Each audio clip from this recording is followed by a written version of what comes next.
Hi, my name is Anastasia, and I'm currently in Australia. I moved here a little over 4 months ago from Ukraine, and running away from war is not the main reason I'm here. I've been planning this trip for long before the invasion started. It's just that only in 2025 I was actually given a chance to come here and just live my life here. So initially I came here to be with my partner and more importantly, trying to recover, reset myself, find myself, and live my own life. A lot of the times we are told how to live our lives because of what society expects of us, our family expects of us, our friends expect of us. Uh, and some of those expectations are okay. However, one important thing you should remember is that Um, expectations are not trustworthy. And just because someone has an expectation of you doesn't mean that you should answer that. You should be that expectation because what somebody thinks you should do or you should feel or you should say has nothing to do with you as a person. That's a lot of that some people don't actually understand and probably will never understand because I have family members like that myself. So, yeah, I've been struggling my whole life with who I am, who I want to be, and what I'd like to do. I felt like nothing has ever taken my fancy, or that I couldn't keep doing a lot of the things that I used to like at the time, and that was really a struggle for me. It's only that in the past year or so, I started to actually looking more into myself and into the way my brain works that I finally started getting some answers. I am here currently waiting for the psychiatric assessment, and it's taking time because Australia is experiencing a shortage of doctors, of specialists of all kinds. So even if your condition is grave, but you're not hospitalized, you can still wait for quite some time. So the average waiting time for mental health specialist is anywhere from 2.5 months to like 8 months and more. In my immediate uh, circle of communication, I have a person who has waited for a doctor's appointment for a year. And when that appointment finally happened, they learned that the specialist they were appointed to see, was not the right specialist. Yeah. So we'll see what it's going to take me, how long it's going to take me to see my specialist or specialists at this point. So, in between, while waiting, I understand that I am in need of help. And Australia does have telehealth things, but those are more of a general crisis help, I would say, rather than just a mm, special sort of care you might be looking for. So I do not want to burden them much because I feel it's not like a general stressful problem. It's the condition that I have been living in for many years. We're talking over a decade now. So I'll be waiting for the specialist, but at the same time, I'll be trying to just help myself in the best way I can to reset, recover, and start living my own life. So I would basically start with the point that it's not an advertisement and it's not call to action thing that I'm about to say, but I decided to check out why ChatGPT was so popular for providing mental health advice to people of different ages. And so I actually get the hype now. The way I had my conversation with ChatGPT made me feel heard. For the first time in life, I was actually heard. I felt supported, and I finally started getting some answers and guidance. I also want to emphasize the fact specifically that ChatGPT is not a doctor. It's not a specialist. It's some sort of a helpline that can provide you with some general guidance and some answers that otherwise you could be waiting for a doctor to explain to you, but you can do it faster. However, it's not ever, ever meant to diagnose you like a specialist would. So if you have any concerns about your health, you should rather see a specialist. Although ChatGPT can provide you some general guidance on how to maybe alleviate your situation and what specialist you find. So there is that. I can give it that, but it's not a specialist. It's not going to diagnose you. But nonetheless, I had a meaningful conversation with it, and it provided me with some guidelines, given my condition on how I can help myself. So, one thing that I can safely disclose as of right now, because I sort of have it confirmed through my GP, is that I have severe depression and I have been living with that for many years. So, the thing about depression that a lot of people don't understand is that depressive people can still get excited, they can still laugh, they can still smile, they can still look happy. The thing is that because depressed brain processes information differently. Here's how it looks like, how depressed brain looks like, and how normal brain looks like. Because the depressed brain is darker general, it means there's less reaction to the stimuli in the neurons in the brain, which means if any situation happens, you are not processing as acutely and sharply as you would normally otherwise would. Which means that basically, if something good happens to you, you are not fully able to experience the full happiness from the situation, even if it is very, very exciting.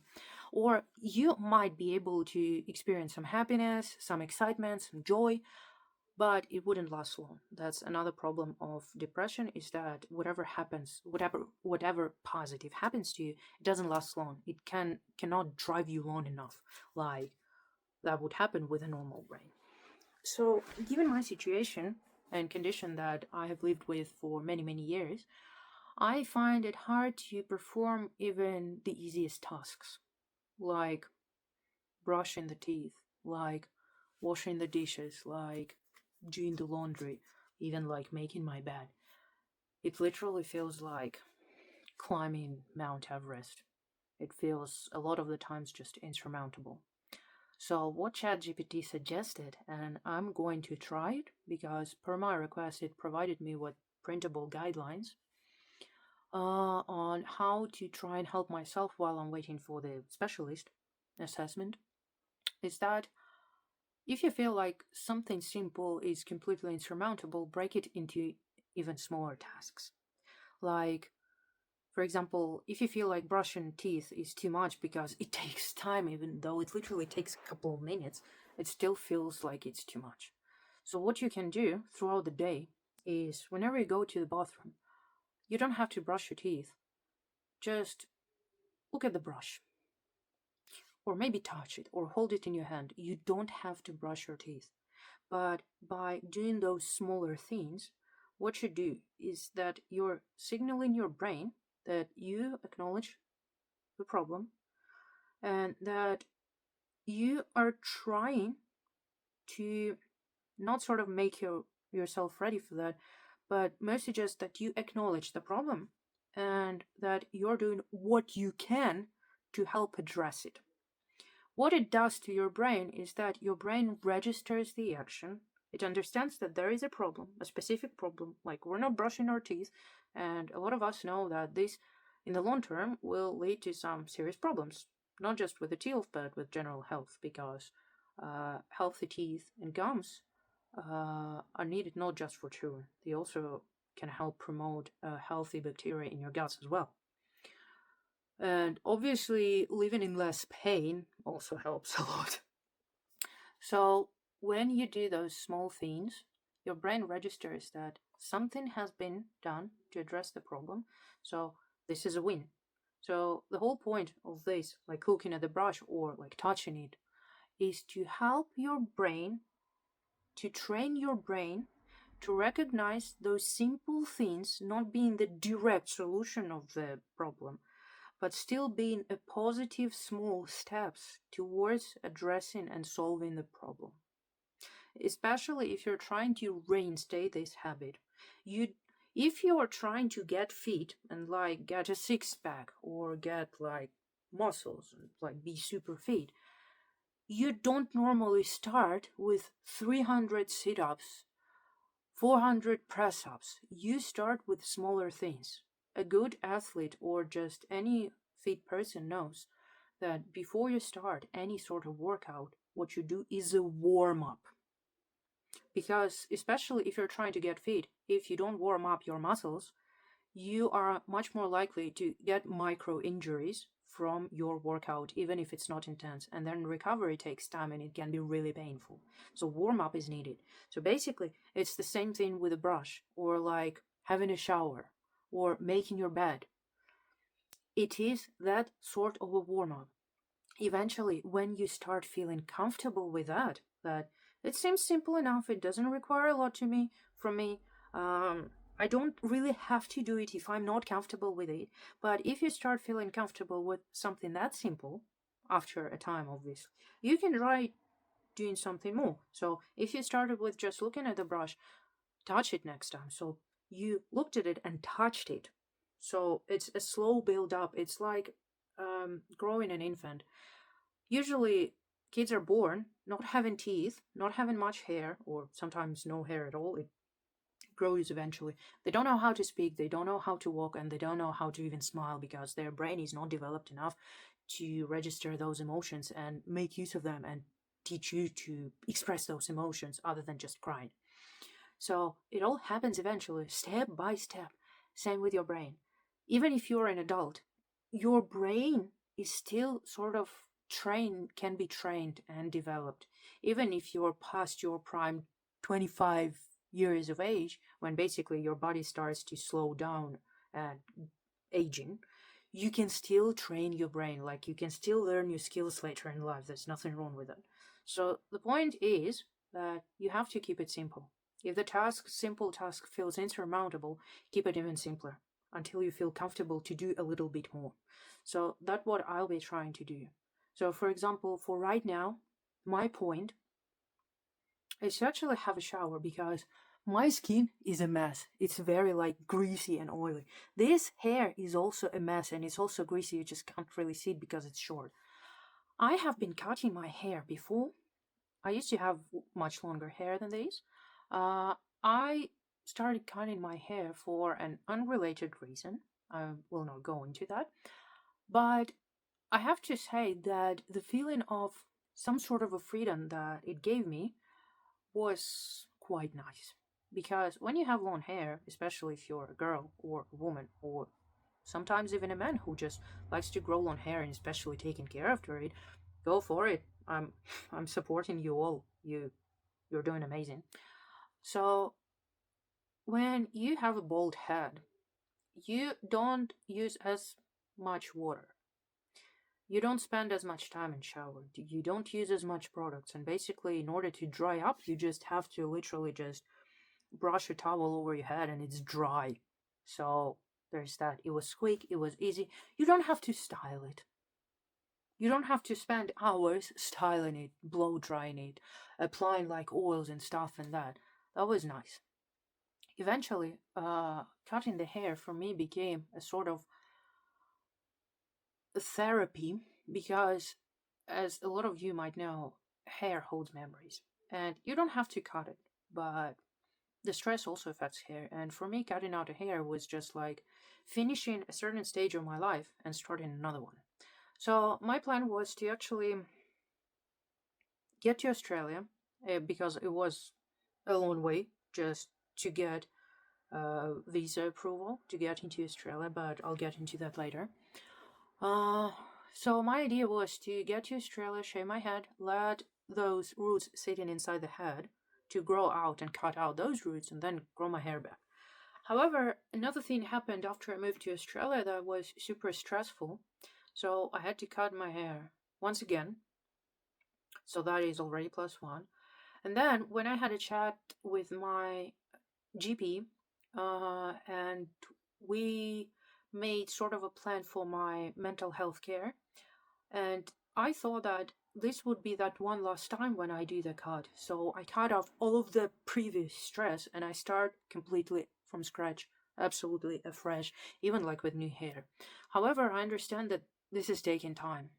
So instead, what I can do is just shave it now because I'm starting my mental health care journey myself. And the specialist may join along the way. But because I'm already starting it now, I will do that now. I will shave it, and from now on, from literally today on after I shave, I will start growing it, and I will learn how to eventually learn how to take care of it so I can have some wonderful hair because I'm also an owner of a very fine hair, I'm afraid. A problem for a lot of girls, women, men. I feel you. I know you struggle. But you don't have to shave your head. That's just me. That's how I feel. It makes me feel a bit better and it makes the maintenance a little easier, especially when you're depressed. I feel incredibly hard to just get into shower, even though I enjoy being in shower because when the warm water flows over your body, you sort of feel a bit relaxed and refreshed. But when you have to spend so much time washing your hair, like shampoo once, twice, thrice, conditioner, mask, oil, and you're depressed and you're like, not going to happen. And I've been there before when I was thinking, oh, okay, I'll do this and this and that, and then by the time I'm just out of shower, I'm I'm no fit for doing anything further. And then I end up being quite pissed with the fact that I planned so much and I never did any. And so I still end up with a messy hair, and that makes me feel even worse.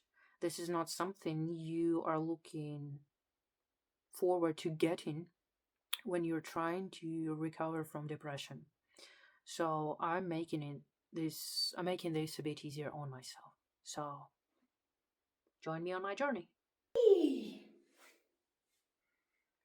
Oops, not that yet. Ooh, just wash my hair before I shave it because when the hair is clean, it's much easier to shave. It sticks less, faster to shave, smoother gliding. So see you in a bit. Whee! And just like that. This is all shaven and squeaky clean, and I show it second time. And this time I actually, sorry about the fan. This time I actually scrubbed. I actually scrubbed my head too because I have a lot of buildup. Like my scalp is really greasy. It's really building up a lot of grease in there. So I used some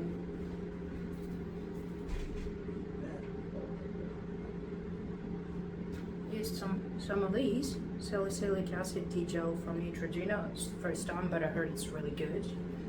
Can do that. So I scrub my face because it's also very oily skin and it tends to build up a lot. And it also helps with breakouts too, so yeah. I'm feeling nice. I'm actually enjoying that. I enjoy the feeling of freshness on my head. Like it's not it's just squeaky clean. I can actually feel the air passing through it, which means that before I wasn't able to do that because it was just so much built up that like the skin didn't even breathe. So there's that. I'm actually feeling nice about this because it's soft and nice. And because I feel pretty energized, which doesn't happen all the time, which I mentioned before, I'm actually gonna wash my face properly with a face wash. I'm actually currently using the Cetaphil for the oily skin. I also use this witch hazel toner for it. And after that, I use these. Some of these are Australian brands, but hey. This is incredibly hard to find because apparently moisturizers are not really made for oily skins. They're made for normal to dry skin, which is too thick for oily skin. So I tried first the moisturizer from Cetaphil again, but it didn't work. It was just too oily. It wasn't even getting absorbed properly because of how thick it was. It was like $24 damn. That was a lot. This same sort of volume, this was $11, and it's light, and it's not oily, and it gets absorbed nice, and it gives the skin that nice sort of very smooth a bit of like glass texture, sort of. So I kind of like using that, but that doesn't happen every day because I don't always feel this energized to actually brush my teeth or wash my face or both, or even have a shower. So because, like I've said, I'm feeling nice and I feel energized enough, I'm gonna brush my teeth, wash my face, and be done with the day. So for all of you who are struggling right now, I'm hearing you, I'm feeling you. You're not alone. Just remember that you can always find the help somewhere where you expected the least. Just don't give up. And let this, for all of you who decides to actually start improving their lives as well, let these be your sign that you're gonna make it. That even depressed people can make it through and make their lives better.